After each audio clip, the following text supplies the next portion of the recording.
Ladies and gentlemen, thank you very much for joining us tonight here at the Leak Project. We have special guest Dr. Michael E. Salla, a pioneer in the development of exopolitics, the political study of key actors, institutions, and processes associated with extraterrestrial life. His interest in exopolitics evolved out of his investigation of the source of international conflict and its relationship to an extraterrestrial presence that is not acknowledged to the general public, elected officials, or even senior military officials.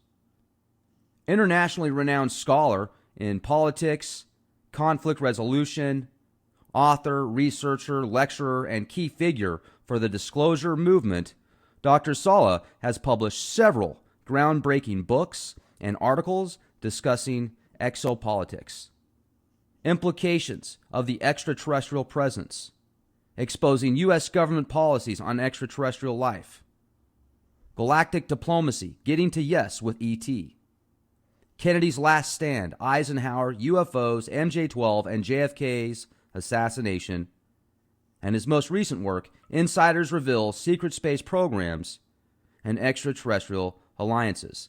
In that book, he analyzes whistleblower testimonies revealing the extent of classified space programs and extraterrestrial diplomacy.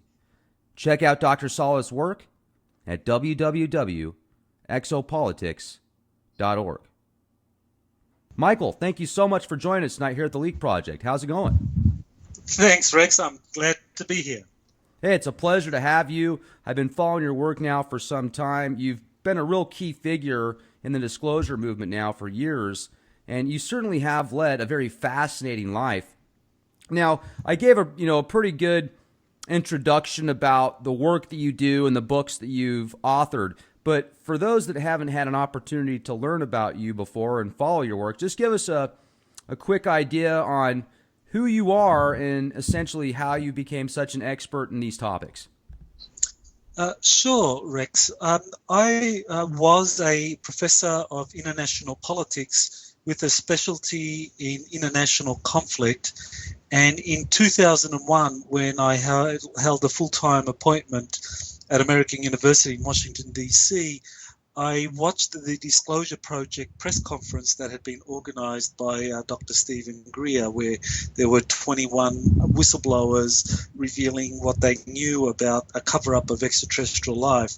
And I can honestly say that it really changed my life. Up until that time, I was a pretty conventional scholar of international politics. And once I watched that video and listened to those whistleblowers, I realized that this was a very real phenomenon and that there were very credible people who were having experiences about this cover-up, and it of course affected the way in which international politics was being conducted. And so for me, I just saw this as a natural evolution from studying politics at an international level to studying politics at a interplanetary level, if you like. Sure, you took it a step further. That's incredible. And one of the things that I was watching a video of a presentation that you put together, I think it was in 2014, and you were showing different slides and case studies of people that claim they were our space brothers or ETs, and they looked totally human, and they acted like us, they sounded like us. But one in particular that really caught my eye was Valiant Thor. And I was hoping you could talk to us about a few of those really cool claims, and then we could segue from there. Sure. Well, this has been one of those issues that has been a part of the extraterrestrial phenomenon for some years. I think the person that brought that issue, with a lot of kind of weight into the disclosure movement was a Command Sergeant Major Robert Dean, who worked with NATO headquarters, and he says that back in 1964, he went into a secure location in the supreme headquarters of NATO that was at the time based in Paris, and he says he saw a report called the Assessment. And he says that in the assessment, it described what NATO had discovered through its military investigators, that in fact there was an extraterrestrial presence, and that some of these extraterrestrials looked so much like us that they were indistinguishable and they could easily infiltrate human society. And for the military hierarchy, this was a big concern because it meant that extraterrestrials could have infiltrated not only the upper echelons of the NATO military hierarchy, but have even infiltrated the political hierarchy of major nations such as the United States or Britain, France, and other countries. So Robert Dean's testimony really got a lot of people interested in this possibility that extraterrestrials could be living amongst us, because he had so much credibility, and he was actually holding that rank of Command Sergeant Major, which in the military hierarchy is the very senior non-commissioned ranking. So definitely that opened the door to many people considering this possibility. And I also heard you talk about James Gilliland, and we've had the opportunity to speak with him here before at the Leak Project. Really cool guy.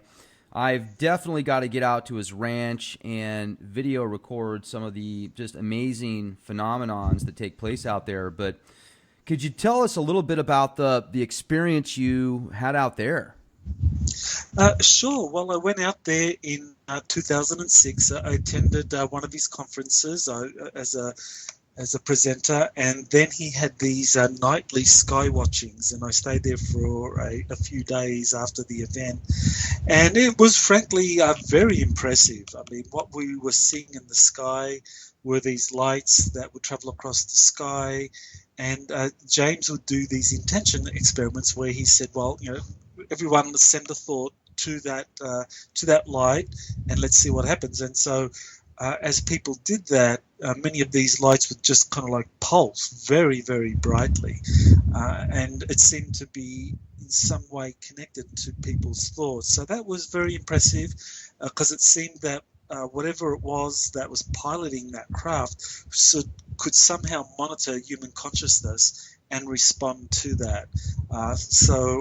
While it wasn't the reason why I got into this field, it certainly was a very impressive demonstration of something that could have been an extraterrestrial craft. How close did it get to you guys? It was very high. I mean, it was definitely well above the kind of height that an aircraft would be traveling. So we're talking like 50,000 feet or higher than that. So it was very distant, but it was just this pulsing that it would do periodically as it would go across the sky that got us interested. And where does James think that they actually come from, the ones that he kind of manifests with his mind? Well, James says that many of the craft that he sees from his Mount Adams ranch are associated with the Pleiadian extraterrestrials. He says that there's a base at Mount Adams, that these extraterrestrials have a base. And I can't remember if he said it was part of the Confederation of Planets, but certainly that's a term that's used by many whistleblower or many contactees like James to describe a kind of grouping of very positive, benevolent extraterrestrials that interact with private civilians. And James has a collection of photographs as well and videos showing some strange things coming out of the Mount Adams. So definitely there's some really interesting things happening up there, and I would recommend anyone to go up and have a look. Right. Yeah. I mean, certainly incredible. Now, another thing too, when I was watching those different slides, in your presentation, there's different time frames, like all the way back to the 40s or 50s, I think, maybe even before that. And I was hoping you could tell us about the first well documented case of the ET phenomenon. Well, probably the most impressive person to who have made these claims was George Adamski back in 1952, where he began meeting with beings that claimed to come from Venus and were very Nordic-looking, kind of Northern European. And there were witnesses to that first encounter that he had in Desert Springs, California. This was in November of 1952, and there were 6 witnesses who saw a craft emerge after a larger cigar-shaped vehicle flew overhead. There were some Air Force jets kind of pursuing the vehicle, and then a smaller kind of circular scout craft suddenly appeared and landed near Adamski, and one of the occupants got out, and the 6 witnesses could see it at a distance. And Adamski proceeded to have a conversation with this being who said it was from Venus, and it was very concerned with the atomic or the nuclear weapons program that was underway at the time. And since that time there have been others. Probably the most impressive case of extraterrestrials amongst us was this case in Italy called the Friendship Case that occurred from 1956 up until 1978, when a group of extraterrestrials were living amongst us, or living in an area of northern Italy, and meeting with up to 100 different witnesses, people, some of them occupying very senior positions in the Italian society. We're talking about a general in the police force, diplomats, and other kind of VIPs from other countries that were part of these meetings. And this occurred over that 22-year period, and there were quite a few shots or photographs of the flying saucers that were associated with these extraterrestrials. So there you have another case of very well documented extraterrestrials living amongst us and interacting with private citizens. Now, you've talked about the Venus, and what I'm wondering if there's ever been anything from Mars, any claims of, I guess, call them Martians. Well, that's an interesting one. The extraterrestrials who claim to be from these various planets who've met with people, predominantly they tend to be from a lot of planets outside of our solar system and star systems, such as Alpha Centauri, the Pleiades, Sirius, also and the Andromeda constellation, Alpha Draconis, and so forth. A few have claimed to be from our solar system. Typically, it's been Venus, the interior of Venus, or also planets or moons such as Ganymede. And there have been very few that say they've been from Mars, but there have been a few cases. But there have been more recently whistleblowers who say that they've travelled to Mars and that they have participated in secret space programs that have established bases on the surface of Mars or in the kind of slightly underground of Mars. I haven't come across anyone claiming yet that there are secret bases on Venus. So, there's no way of confirming, people who say that they've been contacted by Venusians who live in the interior of Venus. But certainly, as far as Mars is concerned, there've been quite a few whistleblowers who say that they've been on the surface of Mars, met with indigenous Martians or encountered them in various ways. and of course the kind of odd sporadic case of contactees saying that they've met Martians. And I believe that Adamski was one of those, that he says he also had met a Martian on some of the craft that he was invited up to. Yeah, and with all the different cases that you have studied, how many would you say total different types of extraterrestrial species that you've recorded?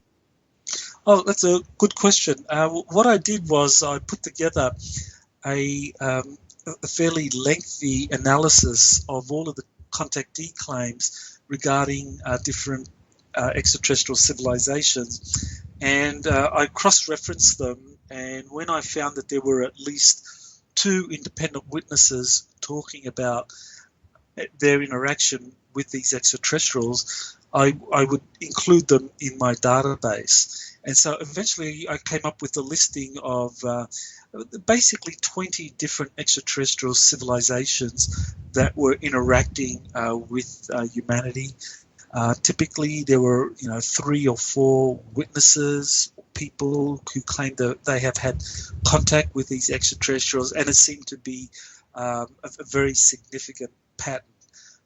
So some of these were acting in very positive ways of helping the contactees learn galactic history, learn about the cover-up on the Earth. Some of the other cases were more, let's say, kind of manipulative, where people were being abused or being abducted and maltreated in some way, and others were more neutral. But I put all of those analyses together in a book called Galactic Diplomacy.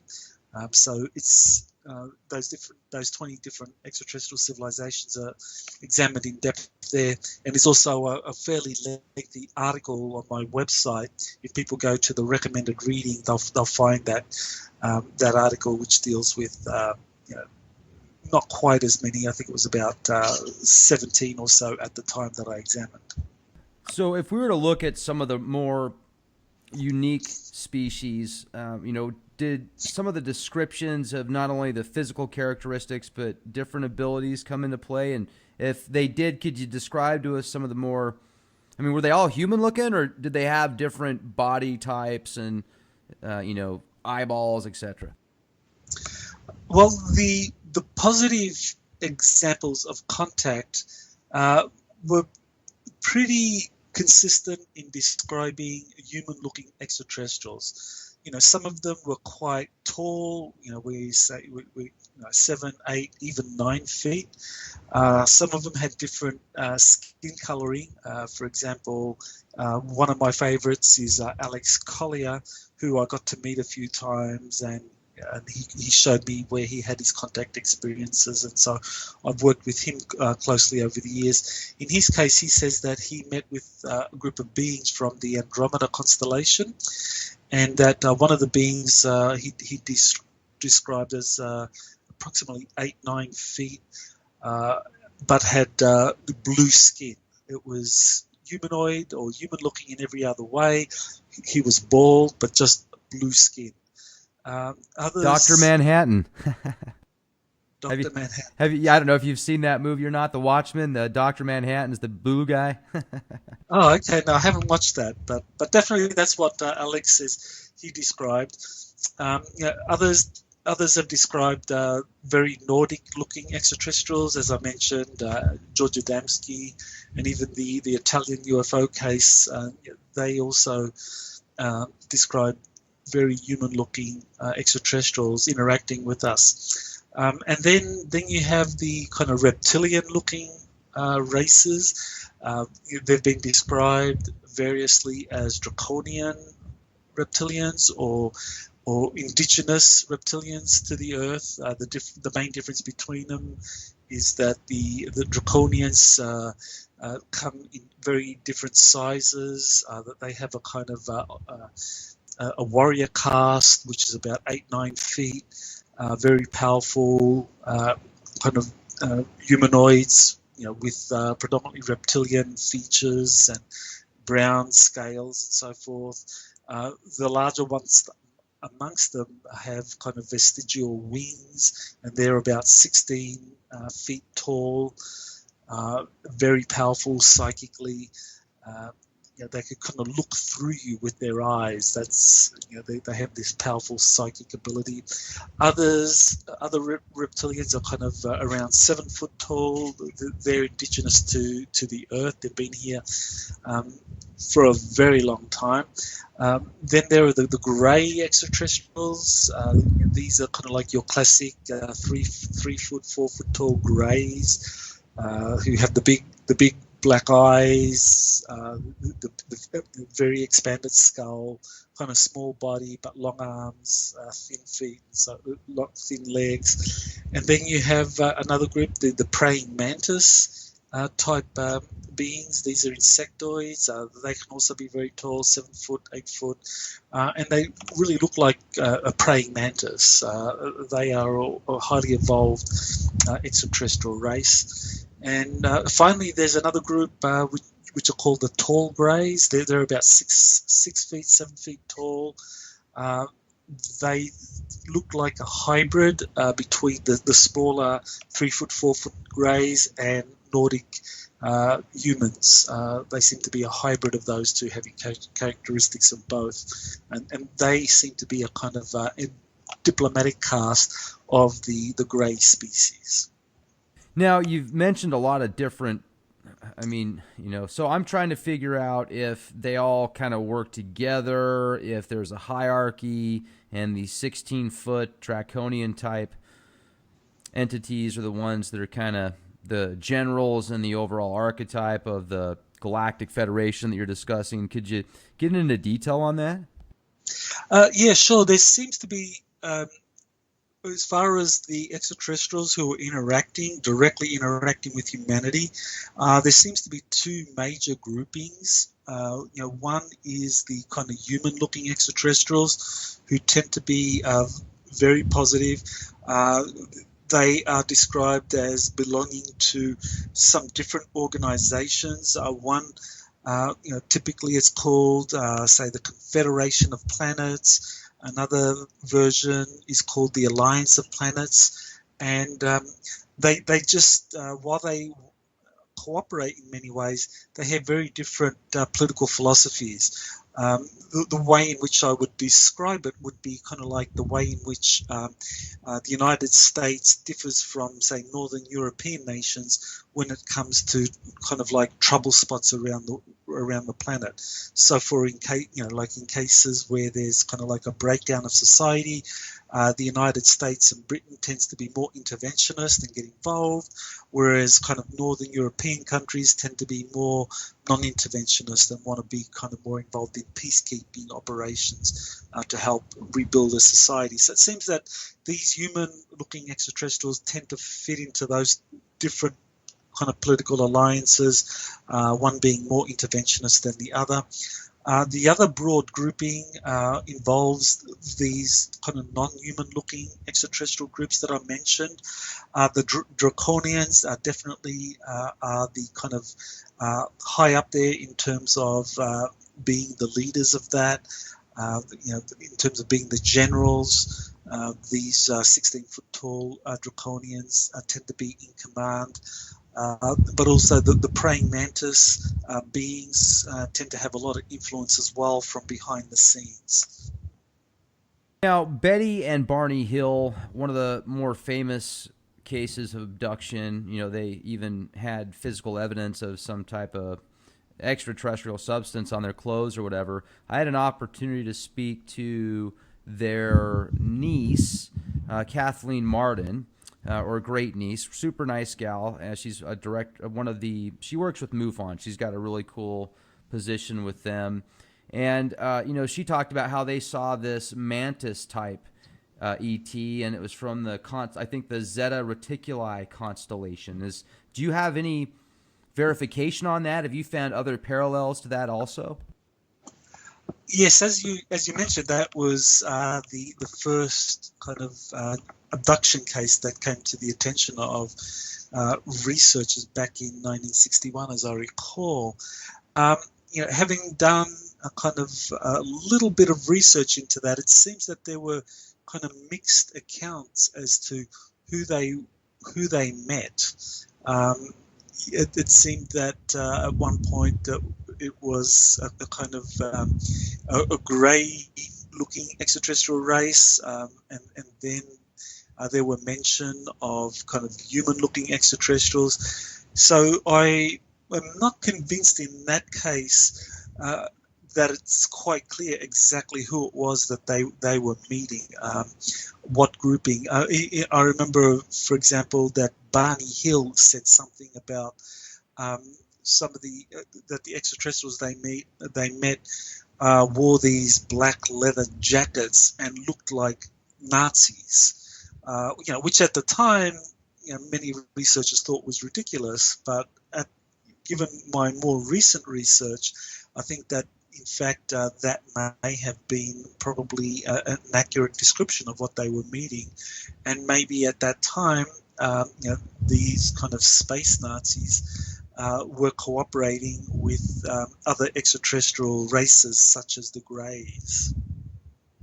Yeah, if we could jump into that for a second, because there's a lot of speculation that the Nazis were, there were certain branches of that Reich that would summon up different interstellar entities for technologies. The Thule Society is one that comes to mind, and there's speculation that the Nazis took off to Antarctica and got some ET tech. What research, if you've done any research on that subject, have you found some pretty cool parallels and information in regards to that? Well, definitely, yes. In fact, I'm working on a case right now where this new whistleblower who worked with the US Navy during the war actually was part of the debriefings of these Navy spies that were coming back to the United States to debrief their superiors about the Nazi technology programs that they had been embedded into during the war years. And what these spies revealed was that the Nazis had developed highly advanced spacecraft using a variety of propulsion systems, some of which were anti-gravity propulsion, and that the Nazis had been successful in even flying off planet, and that the Nazis began cooperating with a group of extraterrestrials called the Draconians. As I mentioned earlier, these are a leading group of kind of more negatively involved or oriented extraterrestrials, and so the Nazis became heavily involved with these reptilians who essentially gave the Nazis or helped the Nazis develop some of their technologies and to develop bases in remote locations such as Antarctica and South America, where the Nazis continued the development of their spacecraft using these advanced propulsion systems even after the war had finished. So, of course, you have Admiral Byrd's Operation High Jump in 1946-47, which really was an attempt to find the Nazi bases and either take them over or destroy them. But Byrd's expedition was basically very badly beaten back by fleets of flying saucers that were under the control of the Nazis, who during the war years were able to really take their Antarctic bases to a very high level in terms of having developed many operational spacecraft. And so right throughout the 50s and the 60s, the Nazis expanded their space program out of Antarctica, and over the years kind of got to infiltrate the US military-industrial complex. But in the meantime, were really expanding through their cooperation with these reptilians. And so, yes, it's very possible that some of the contactee cases may in fact have involved these Nazis that were essentially kind of abducting humans, for in a program oriented to fulfill whatever agenda they had. Now, also, you've had obviously a ton of time to gather multitudes of different outlets for information. And, what are some other avenues that you've gathered information that not everybody could just go on to Google and punch it in the computer? Well, the best information is from the witnesses themselves who have been there. So getting their kind of first-hand testimony is always important. And so that's typically what I do, is to interview these people who have been involved in some of these programs and get their first-hand testimony, and then get from them whatever documents they have that substantiate their testimonies. In some cases, they don't have any documents. That's some of the secret space program and the contactees. The people involved in these typically don't have any documents pertaining to their experiences that can help substantiate them. But in some cases, people do have documents. So in those cases, I look, I examine the documents, examine what the documents tell us about this person's claims. Do the documents substantiate what the person is claiming, or not? Then you look at the kind of backgrounds of these people. Are they doing it because they want to basically get some kind of public fame, or are they doing it because they're genuinely wanting to reveal the truth? And then finally, I do the kind of political analysis, which is to cross-reference the claims of different whistleblowers and just kind of ensure that there's a consistency across these claims. So if one person says that they were taken up to the moon at a secret base up there that was part of a secret space program, that is consistent with, say, another whistleblower who's also gone through a similar experience. So I do that kind of cross comparative analysis as well. Now, how many people have you talked to that claim to have been abducted or seen a UFO, and you interview them and you find out they're full of crap? There are a few people that I've interviewed or who I've studied that I simply discontinue the case. And typically that's because, my feeling is that, there's some deception, that they're not telling the truth, or that they're being manipulated. I rarely find anyone coming up to me and consciously lying. That's kind of rare. What is more common is that people are part of a program, that they're an asset, and that they're being mind controlled to come to you with information that's kind of full of red herrings or disinformation to kind of distract you. And that's something that I do occasionally encounter, and in those cases I eventually kind of drop the case, or simply just don't acknowledge that person. I don't follow up with that person. If we could get into that for a second, I find that fascinating. So you say that there's actually been cases where people have came to you and do they really think that they've been abducted, and then you find out that they haven't? Or because you're saying mind control, like an asset. So I'm trying to piece that together. Well, what I've found consistently is that people who get in touch with me, that they appear to be very sincere with their claims. So they sound as though this is something that really happened to them, and so then I kind of have to dig in to those claims, and then I find that some of it just doesn't match up, that it's not credible, and I get the kind of sense when I look at those cases that it's because of some mind control factor, and typically this is what the person themselves would acknowledge, that they would tell me that they were abducted, and that the military were involved, and that they were subjected to some kind of mind control. And when that happens, you can never be sure how much of the information they reveal to you is accurate, as opposed to something that's been simply implanted into their heads. So it's like really just having a good knowledge base to be able to compare what a witness is revealing with what you've encountered in the past, to see if there are any problems with their testimony. And if there are problems, then then I found it's better just not to proceed with that case. Have you seen a UFO besides the time you were with James, or ever had some type of contact with an ET firsthand?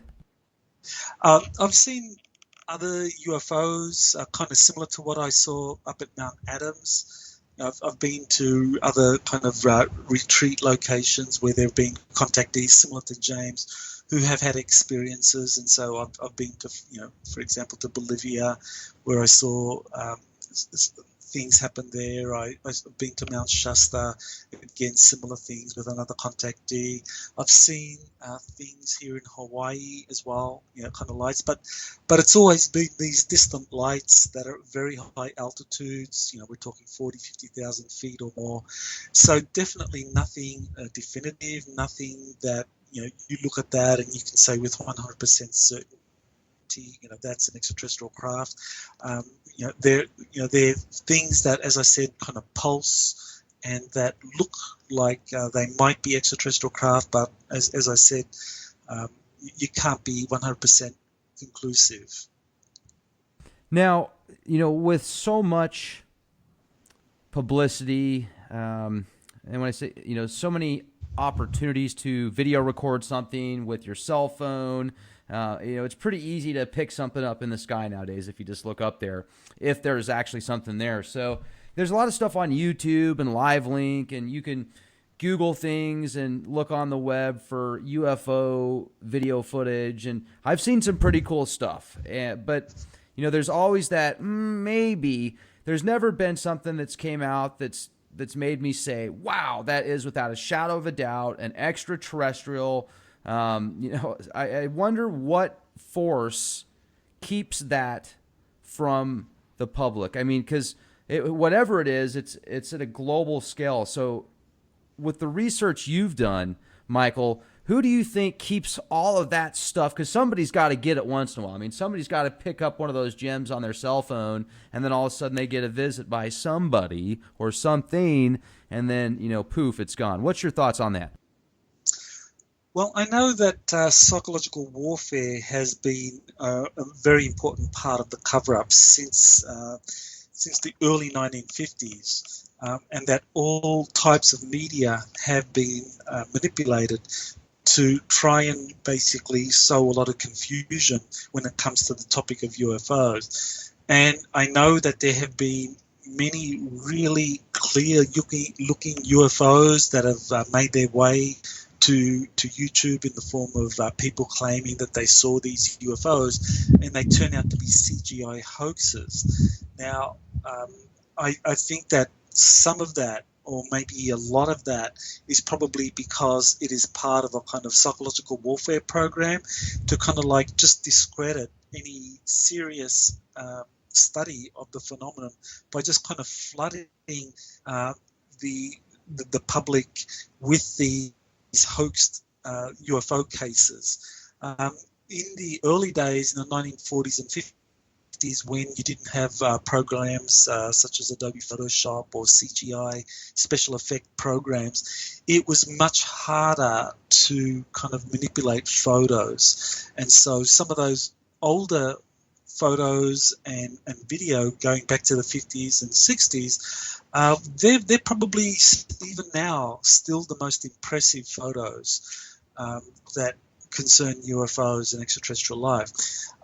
As far as what kind of gets uploaded to YouTube by the general public, I tend to stay well clear of that, because simply speaking, I'm not an image analyst. I'm not a specialist in being able to kind of like analyze CGI manipulation, and so it takes a lot of time to research one of these cases. So I much prefer to put my energy into sources that I think are more credible. So, for example, in my website, I've done quite a large number of articles looking at NASA images from the International Space Station, or from the Curiosity rover, or from the SOHO satellites that are orbiting the sun, which show a phenomenon. Because at least with those sources, you can't have any hoaxing. You don't have anyone at NASA trying to manipulate the public into believing that there's some sort of life form on Mars, or that there's a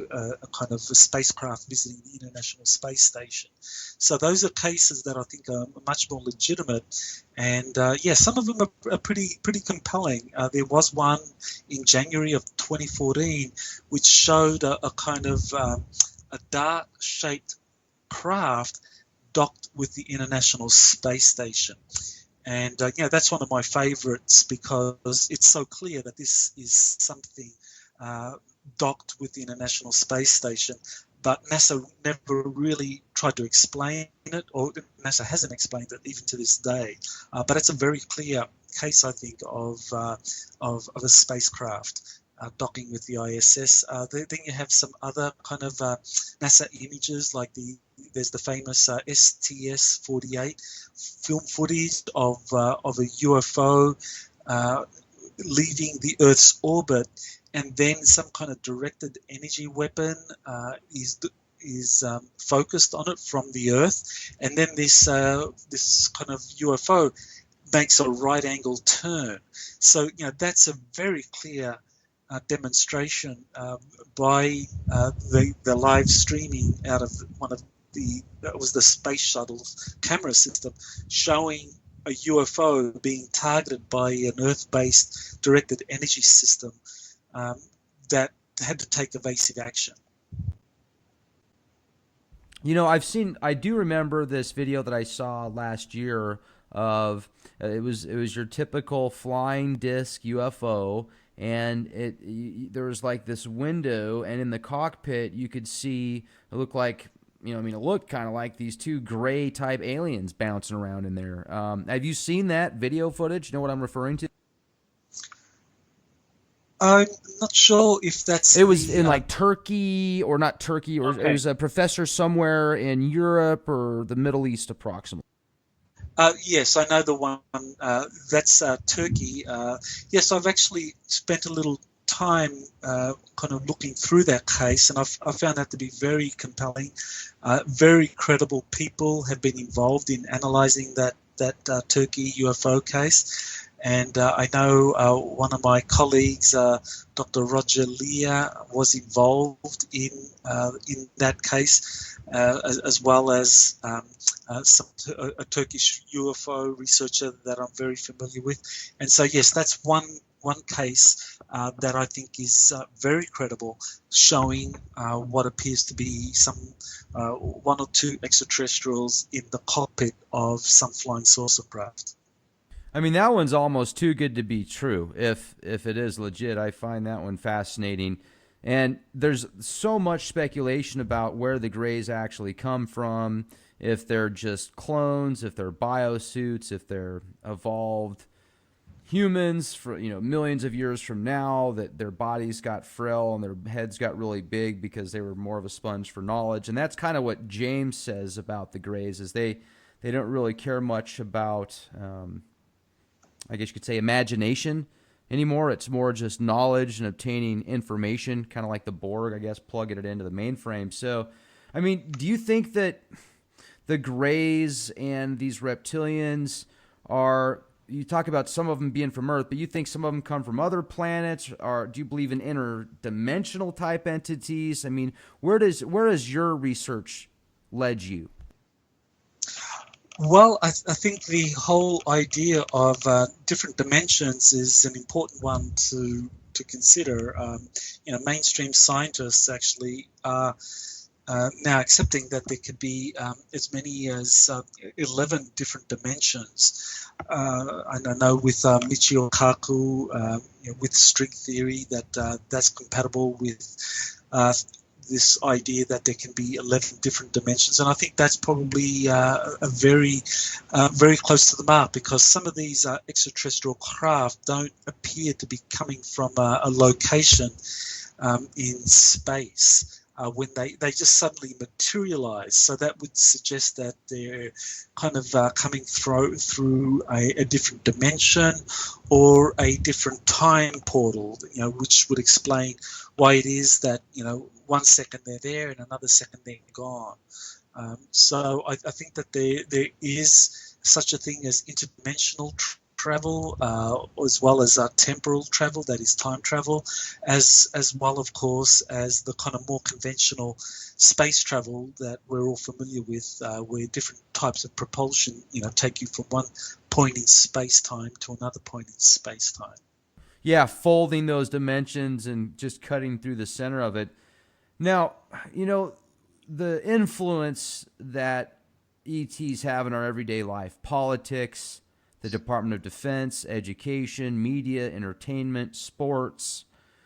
What have you discovered with the possibility of some off-Earth race controlling the scenes, behind the scenes, kind of like a puppet master?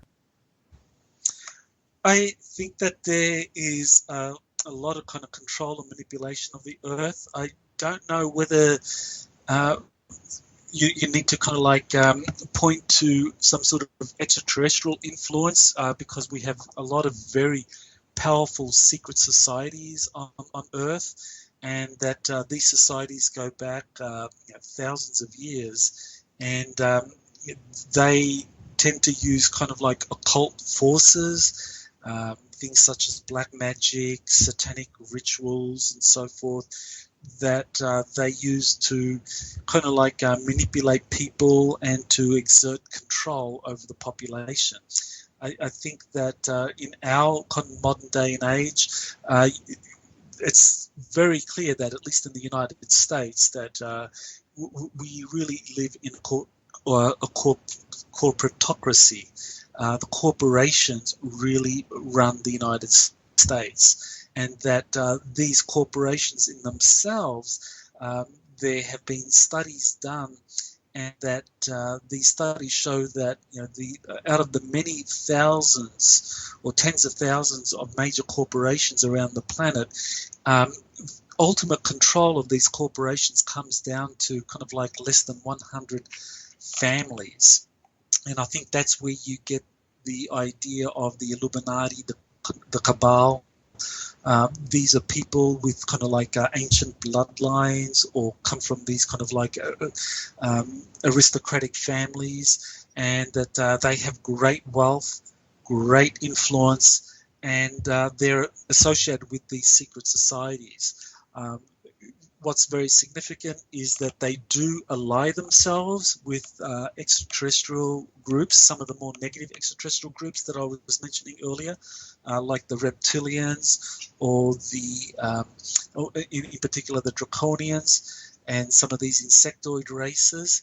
And so you do have that kind of interlocking web of influences. But certainly, yes, there are off-world civilizations that do play a role in the overt control and manipulation of planet Earth. Now, whether it's like a kind of like, if you think of the Earth as a prison planet, and you think of the cabal as kind of like the jailers, the warden, if you like, then the off-world extraterrestrials are kind of like the owners of the jail, if you like.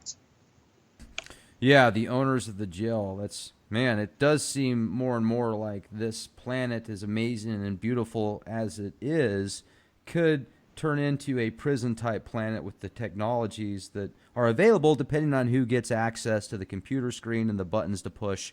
Imagine a microchip society where some very unhappy individual or individuals decided to let's just wipe out 95% of the dissidents and start over. But there's a lot of speculation out there, Michael, that there's this shape-shifting reptilian race that is in politics and, like you say, many of the aristocratic bloodlines. Do you think that there's some truth there, or do you feel that it's more, the people that are at the very top levels are fully human, but they're being influenced, maybe telepathically or psychically or in some type of blackmail or magic rituals from these off-world entities?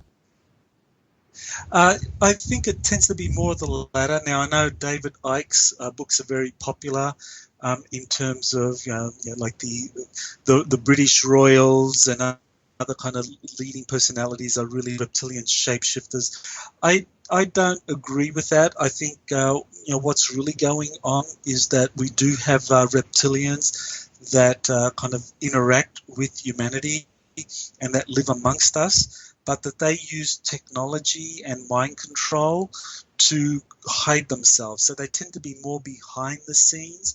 I don't think any major public figure is a reptilian shapeshifter. Some of them may have reptilian DNA in them, so that's certainly true. But I think kind of David Icke's idea of them having kind of like enough reptilian DNA that they can kind of like consciously shapeshift is probably not correct. But I think he's partially correct in that there very likely is some kind of technology that these reptilians use to hide themselves, but I don't think that that technology would work in a public arena. Like someone like Queen Elizabeth or Prince Charles. These are very highly public people, with cameras on them all the time. And so, if they were reptilian shapeshifters who could only hold that form for a certain, only hold the human form for a certain amount of time before they had to kind of shapeshift back, then I think, they would have been caught out a long time ago. I think what's more likely is that you have a lot of kind of elite people in the cabal, the ruling families, who stay behind the scenes, who might look human but possess technology that really disguises that they are in fact reptilians. And I think that's probably very widespread, that we probably have many hundreds of thousands, if millions of reptilians live amongst us using these technologies and mind control to basically hide. They live. Remember that movie? Exactly. Yeah. Yeah, exactly. And I certainly, that's definitely a possibility. If you think about it, we're only seeing most people, even with really good eyesight, pick up about 0.01% of the electromagnetic light spectrum, and then their brain filters out another 50% of what that data is being processed. So there's a lot of stuff out there that our physical eyes don't pick up. And there's even a new telescope, a new lens that was put in a telescope. I'm going to have to look through my notes and find the name of it. It's a new, you can Google new telescope that sees things that your physical eyes don't see. But it's they've been putting this telescope, pointing it towards areas of like military areas and stuff like that, and it's picking up a lot of like weird stuff. There's something there, but nobody else is seeing it but this lens. So makes you wonder what kind of interstellar stuff could be popping in and out of these different dimensions, and you get into the whole quantum physics and quantum entanglement. So it's very fascinating indeed. And do you think, Michael, that there are some connections with the Nephilim, and also the fallen angels talked about in the Book of Enoch? Well, yeah, that's very interesting, Rex. The references to the Nephilim in the Book of Enoch, and in Genesis as well, that ancient humans societies were aware of extraterrestrials. Well, they called them gods or angels, fallen angels. They used those restrictive terms, but today we would describe them as extraterrestrials. because they were basically non-humans, or they were beings using technology that originated off-planet. And yes, these Nephilim interacted with human society, and they basically formed the ruling elite. And it's not just the Book of Enoch. There's the King's List from Sumeria, and also Egypt. Manetho came up with a history of Egypt that it was prior to the 30 Egyptian dynasties, where he talked about the gods and the demigods. And these were very powerful beings that had advanced technologies. And certainly, I think we could say that these were extraterrestrial visitors who had established colonies on the Earth, had probably, I think we can be pretty confident that they actually were genetically interacting with humanity, either through biological experiments or through kind of interbreeding, that they were creating some kind of human extraterrestrial hybrids. And this has been one of the things that I've come across again and again in my research, is the whole idea of human extraterrestrial hybrids. This is not just a modern phenomenon, of course, with the abduction phenomenon. We talked about Betty and Barney Hill, but there are many others that talk about greys conducting these biological experiments to create hybrids. There's a colleague, Dr. David Jacobs from Temple University in Pennsylvania, who's convinced that the greys are basically conducting this long-term hybridization program to create these hybrids that will eventually supplant humanity on the surface of the planet. I think that this has been going on for many tens of thousands, if not hundreds of thousands of years. Some of the contactees and the whistleblowers that I've come across refer to 22 different hybridization experiments that have been conducted over an extended period of time.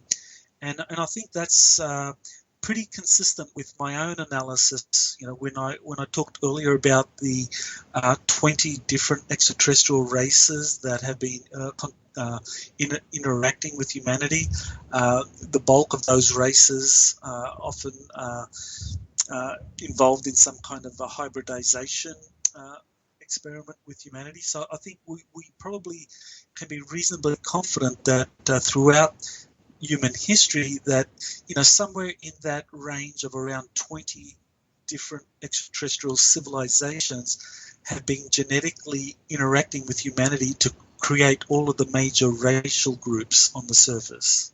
You totally just read my mind, because the question that I was going to ask you, and you answered it for me, thank you, was, do you think that extraterrestrials have had an influence in our physical creation? So, but let me go back even a step further. Do you think that they were our original creators? And I don't mean in spirit essence, but in physical essence, like test tube type stuff. Yes, well, that kind of gets into a theological issue, is if the first humans were, how were the first humans created? Were they created by kind of extraterrestrials that came here and kind of left some of their own progeny, or kind of interacted with some of the early hominid species? Well, then, who created the extraterrestrials? So you can kind of go back in a kind of infinite kind of loop in terms of finding out, who created who. But I think there's another plausible theory, and this comes from a researcher, Michael Cremo, and he's come up with this theory called devolution. And I think there's something to that theory, where he basically says that what really happened is that there was a kind of devolution from some kind of spiritual realm, higher dimensions, if you like, where that higher consciousness let's just say, moved into our material plane and created for itself a material body. So it's kind of like the idea of movies like um, Avatar, where you kind of get this, where you can move consciousness across the dimensions into another physical body, or to kind of manifest the body. I think that we probably the very first humans, or the very first extraterrestrials, however you want to begin, probably were created in that manner, where they were these kind of high dimensional beings that just materialize in a particular physical environment and manufactured a physical body out of that local environment, and then began to interact and evolve over the eons. Devolution. It's fascinating, and I've often wondered, the more we get into technology, yeah, it's great to be able to go onto Google and research all this information and have it right on your fingertips, but what does that really do to the construction and makeup of your brain when you look at the way your synapses shoot and everything's created and put together in there with your thoughts, etc. So it's almost like it's a catch-22, and there needs to be some type of balance. You see footage of monks out in Tibet and high mountainous areas where the weather's 30 below, and they're outside in robes and they're sitting down and they're controlling their body temperature to the point where the snow around them is melting, and the people that are recording it with giant fur coats on are shaking with gloves. It's just amazing that, that kind of stuff was probably a lot more accessible thousands, hundreds of thousands of years ago via thought and mind, but because we are kind of devolving spiritually, it's definitely for another topic. And I'm glad you brought up Michael Cremo, because he's a great guy, and we've had him on our show here before. Now, I know that we've gone an hour, and we talked about you maybe going a little bit longer. Do you feel okay going a little bit longer, or do you want to call it a night? Yeah, let's do a little bit longer, half an hour.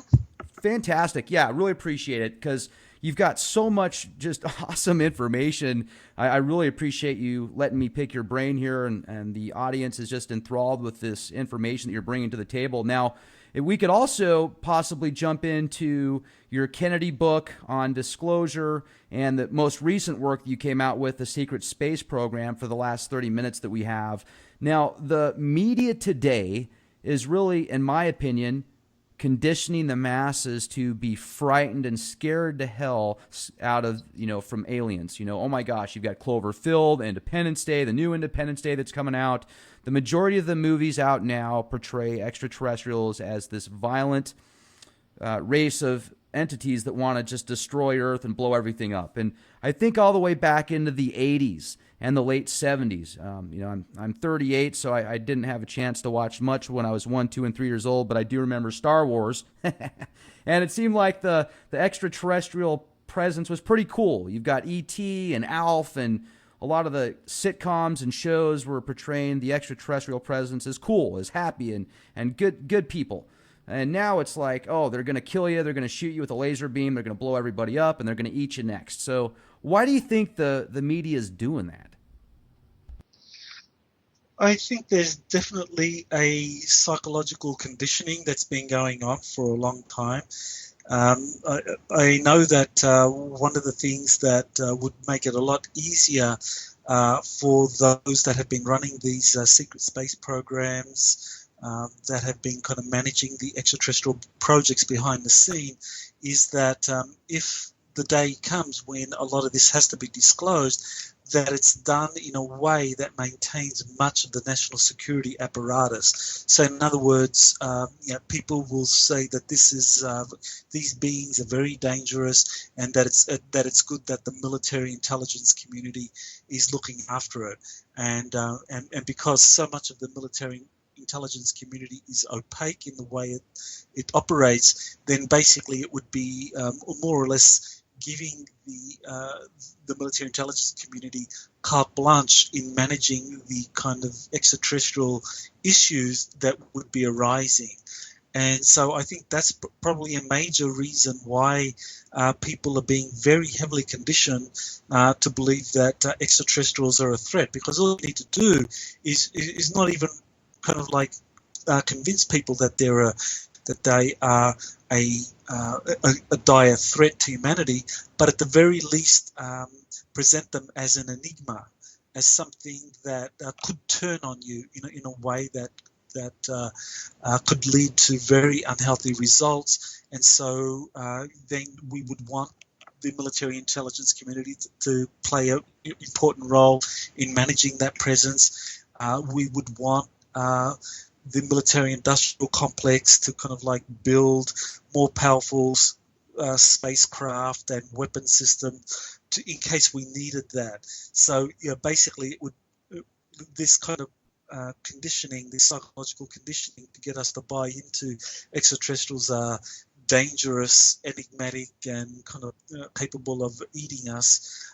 It really does play into this whole military-industrial complex, maintaining overall control and maintaining financial spending, black budget spending on these projects. Yeah, okay, that makes sense. Keep the masses scared, and then they're not going to care if you're spending trillions of dollars on black budget defense type stuff. Definitely makes sense.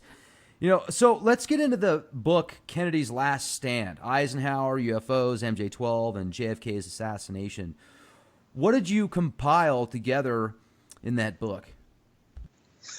Basically, what I found was that President Kennedy was trying to assert presidential authority over classified UFO files. Kennedy was aware of secret space programs. He was aware of extraterrestrial intelligence. Because during the 1940s, in fact, in 1945, for example, Kennedy traveled to Germany as a guest of the then Secretary of Navy, James Forrestal. In 45, Forrestal was there in July to attend the Potsdam meeting where President Truman basically traveled and gave the go-ahead for Operation Paperclip. And what Operation Paperclip found was that many of the Nazi flying saucer programs had been successful, and that many of these craft had been built through the German Kriegsmarine, which is their navy. And so the US Navy was very interested in what the Germans were doing. They wanted to replicate those technologies, and Kennedy was there watching all of this and actually got to see these technologies at first hand and actually wrote a book about it, or at least he wrote a diary. He recorded what some of the things that he had seen, the unclassified versions of what he had seen in his diaries, and these were posthumously published in a book called Prelude to Leadership.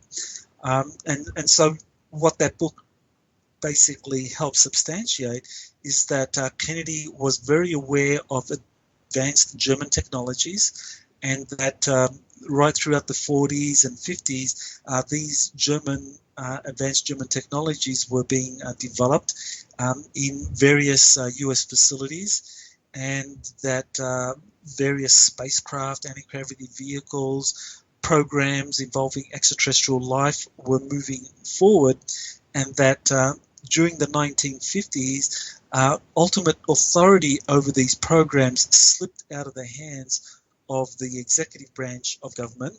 And so President Eisenhower was very disturbed over the fact that he no longer exercised direct authority over these types of extraterrestrial related programs. And so when Kennedy came to power, Eisenhower basically warned Kennedy that he really needed to reassert presidential authority over these programs, or things would not be good for the future. And I think that's why Kennedy was ultimately assassinated, because he was on the verge of succeeding in his efforts in establishing presidential authority over classified UFO files and the secret space programs. There's other things out there that I've heard too. He was going to try and create a a gold-backed currency again, so he was taken out. And I have heard the theory that you're discussing also. So that's interesting. I'd definitely like to read that book. Is it available on Amazon, or do you go directly to your website to purchase it? You can do both. Amazon is probably the easiest for most people, and yes, but if you want an autographed copy, that people can just come to my website. Oh, yeah, that's definitely the way to go then. Just go to your website, exopolitics.org, folks. Now, also, insiders reveal secret space programs and extraterrestrial alliances. I mean, that's in and of itself a fascinating topic, and I'm sure we could put together 4 podcasts on that. But, if you could kind of condense that in 10 minutes or so and give our listeners a really good glimpse and taste into that material, that'd be fantastic. Sure. Well, in that book, what I do is really investigate the claims of Corey Good, who is a whistleblower who came forward in early 2015 or late 2014 when he did his first audio interviews. But basically, he came up with a remarkable story about being involved in a secret space program for a 20-year period from 1987 to 2007. And that after he completed his 20-year service, that he was age regressed and sent back in time to when he basically began that service in 1987. So basically, he said that in that period, 1987 to 2007, he lived that 20-year period twice, which sounds very bizarre. But the thing was that he wasn't the first person to say that. There was another whistleblower by the name of Michael Ralph, who back in the year 2000 came out with a book called The Mars Record, and he said something very similar, that he was recruited into a secret space program back in 1976, and after serving for 20 years, then he was age regressed and sent back in time back to 1976. And there was a third whistleblower, Randy Kramer, saying the same thing, that this had happened to him. So when I looked at these different whistleblower accounts and found that there was this pattern, I realized that there was, there was something really going on here that was worth examining. So then I began to look very closely at Corey Good's claims about the origins of these secret space programs. He identified 5 different space programs, and basically the first one began during the Nazi era, and we talked a little bit about that earlier with the what the Germans, what the Nazis were doing with advanced aerospace technologies and agreements with reptilians. That Corey Good described that same phase. And basically said that this was the origin of one of the secret space programs that he called the Dark Fleet. Now, while that was happening, especially after the Second World War, the US Navy played the lead role in establishing a US secret space program. And eventually that became operational in the 1980s. Now, the interesting thing here for the readers to pay attention to is you have the Nazis in the 1940s developing anti-gravity spacecraft and developing fleets of these spacecraft in the 40s and 50s. And the United States Navy was able to do it in the 1980s. So that's a kind of 40-year difference. And it's like, well, why was there such a gap? If the Nazis had succeeded in the 40s, why didn't the US kind of follow soon after? And according to my research was that basically the US military-industrial complex had been infiltrated by the Nazis, and that the Nazis basically slowed down through sabotage and manipulation and other forms of control the development of a wholly US space program. So the US space program was called Solar Warden. That became operational in the 1980s. And then the corporations that helped in the development of those battle fleets that were built for the US Navy. These corporations eventually established their own separate space program that was under the authority of the Majestic 12 group, which was the group that was running the extraterrestrial programs, running the secret space programs, and basically were responsible for the Kennedy assassination. This Majestic 12 program basically wanted to internationalize the space program.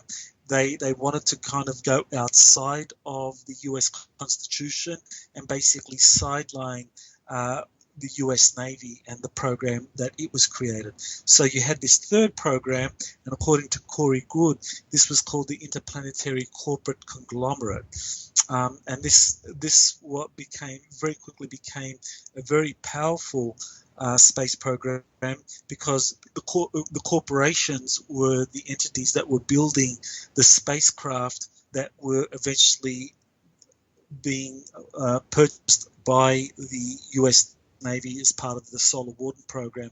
So those same corporations built these same craft, but even more evolved versions later, for this kind of Majestic 12 organization that worked very closely with US secret societies and a global cabal of corporations and secret societies that were all interlinked through these historic bloodlines.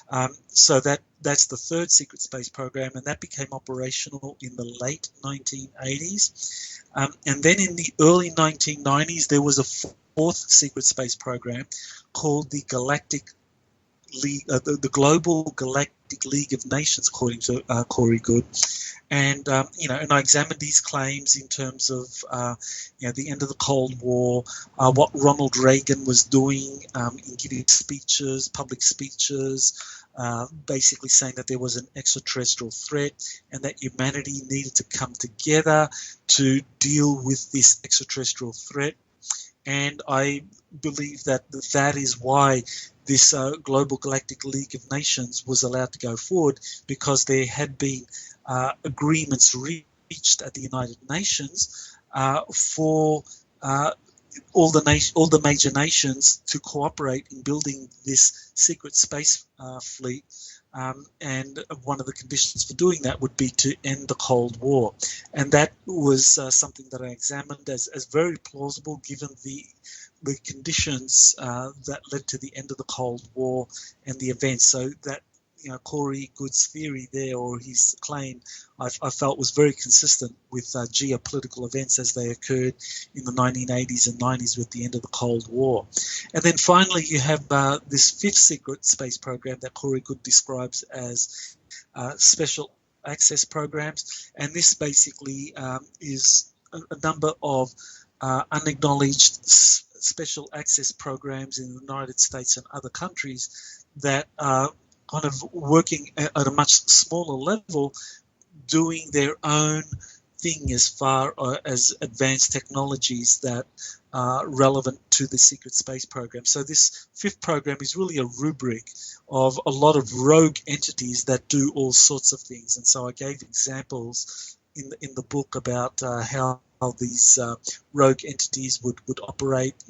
For example, the development of directed energy weapons that could be deployed from these space stations that are in permanent orbit around the Earth, and that there was good evidence that the 9/11 towers, the collapse of those, was due to these directed energy weapons being basically used to pump the trade centers.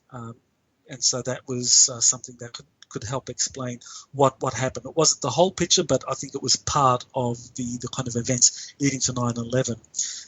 So yes, so Goode kind of like described these 5 different space programs that kind of like were in existence during his service from 1987 to 2007.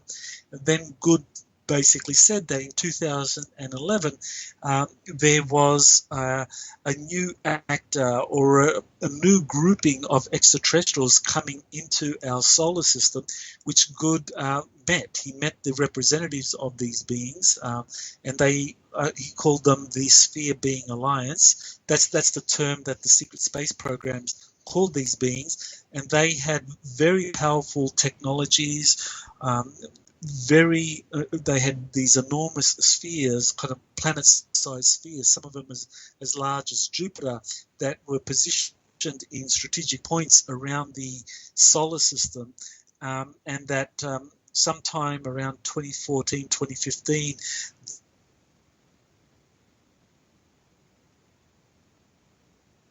around You our know what, solar Michael? system and also Michael, around the planet Earth. can we Yes. stop real quick? Because something, I don't know what happened, man, but your voice just completely, we went to as far as you were talking about these planet-sized spheres that have been strategically placed in the solar system by these, this maybe type 2 civilization or something that you're referring to, and then all of a sudden there was nothing. So could we continue where you left off in regards to the planet-sized spheres as big as Jupiter? Sure. Well, so these planet-sized spheres, as big as Jupiter, suddenly began appearing after 2011, and they began to locate themselves at strategic points around our solar system and even around our planet. And eventually what happened was that in 2014, 2015, they created a frequency grid, kind of like a quarantine, if you like, of our entire solar system and our planet. And they did this. There were two primary reasons that Corey identified. One was that they were basically trying to filter these incoming cosmic energies that were associated with the kind of end times scenario with our planet, and that they wanted to ensure that those incoming cosmic energies didn't lead to kind of catastrophe on the Earth or lead to our sun suddenly going into some hyperactive phase that would extinguish life or imperil life on the planet Earth. So that was one of the reasons. The other reason was that they basically wanted to prevent different extraterrestrial races and also the different space programs that had been established on Earth from leaving our solar system or entering into our solar system, because this Sphere Being Alliance, and I'm glad you used the term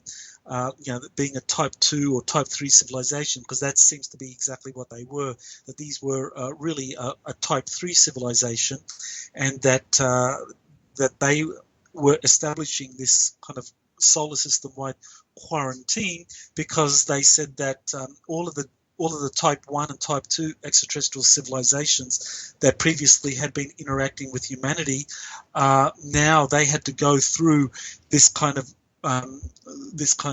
earth changes, this kind of infusion of cosmic energies that would raise the frequency of everything that was happening on the Earth. And so Corey Good described that process, and he described a range of negotiations that then subsequently happened as the different space programs, as the different extraterrestrial alliances all began to talk about, well, how they could manage themselves in this new scenario with this kind of type 3 civilization suddenly establishing a solar system-wide quarantine and a planetary quarantine as well, because this is one of the things that they did was they came in and they basically said, okay, the Earth up until now has been controlled by these ruling elites, the Cabal, the Illuminati, working with the Draconian Federation Alliance. So we're going to kind of like even level the playing field.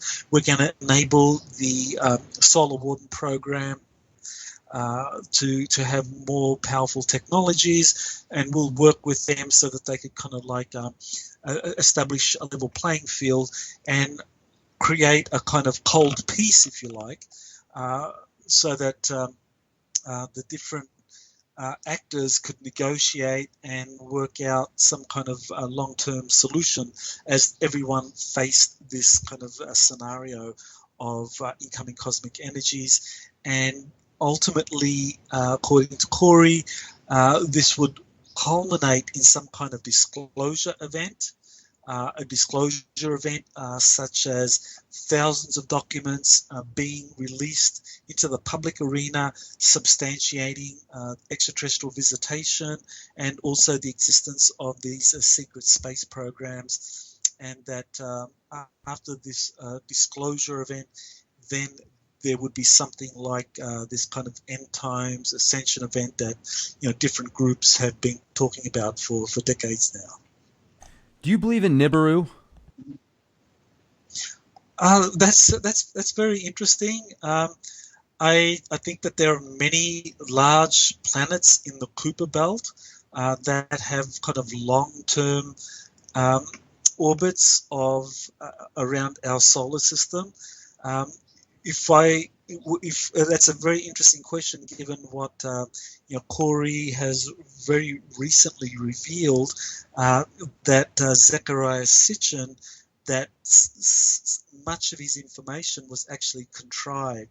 That the whole idea of Nibiru being a populated planet that had these that had the kind of Anunnaki with superior technologies who came to the Earth and basically bioengineered humanity 400,000 years ago, that a lot of that was contrived because the Cabal, the Illuminati, wanted to infiltrate human society with that idea of extraterrestrial creators because they have an agenda to create a new global religion. So yes, at the moment I am probably more in the skeptical camp of a Nibiru along the lines of what Zecharia Sitchin has described, but I certainly think that there are probably many other large planetary bodies out in the Kuiper Belt, and some of them might be kind of like super Earths. Yeah, absolutely. It just certainly seems like there's been I'm neutral when it comes to Nibiru and Planet X. I've had some really good guests on the show that have shown some really cool photos. It definitely looks like there's some type of planet or dwarf star next to our own, but I don't know. So it's good to hear an alternative opinion on that. And I've never heard the theory about the Jupiter-sized planets. I have heard the possibility of Earth being under some type of galactic quarantine, as well as the solar system, just because of, like you said, the dark cabal that seems to pull the majority of the strings for most people that have been assimilated by the Borg. They seem to have a very dark presence to them. And can we prove that? No, but it certainly is very interesting. And man, I wouldn't doubt it. It's fascinating. So I got to tell you, Michael, it's been just a real pleasure to speak with you. I mean, you are an encyclopedia of knowledge, and your website is fantastic, exopolitics.org. Definitely, folks and people that have had an opportunity to listen to this broadcast, make sure to go to his website and pick up one of his books because, man, just a ton of information. What's next for you, Michael? Well, at the moment, I'm doing some research on this new secret space program, Whistleblower, and I've done some interviews with him, so I'm now kind of in the process of doing some editing of the videos and his testimony and kind of looking at some of his claims in following through with the documents that he's presented. So yeah, there's definitely a lot of work involved in getting his kind of testimony more out there and looking at more whistleblowers as they come forward to reveal what they know about these secret space programs. So I just want to thank you, Rex, for having me on your show, and it sounds as though the Leak Project is doing really great work in putting out very helpful information to your audience to help lift up consciousness, and I really appreciate everything you do to kind of like spread the word. So thank you. Absolutely, and thank you. We'll definitely stay in touch, and may the force be with you, my friend. Thank you. Aloha. Aloha. Thank you so much.